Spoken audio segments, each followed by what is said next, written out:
Kurzemes atslēgas produkcija ir plaši pieejama Latvijā saimniecības un būvniecības preču veikalos.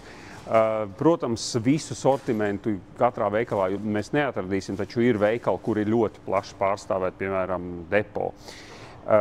Mūsu produkti tiek iepakoti lielākoties papīra iepakojumā, rūpējoties par vidi, taču ir veikali, kuri vēlas, lai viņi tomēr būtu iepakoti arī plasmasā.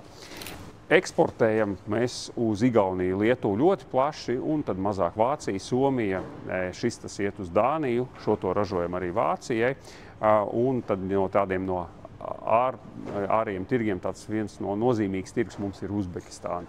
Un Uzbekistānā interesants fakts, ka mēs devāmies ekspedīcijā noskaidrot, kas notiek ar tirgu, un mūsu preci ļoti plaši vilto, un Made in Latvija vietā ir rakstīts Made in China. Šeit es varu pateikt, ka Kurzemes atslēgas, savas atslēgas vienmēr un katru detaļu ražo Latvijā.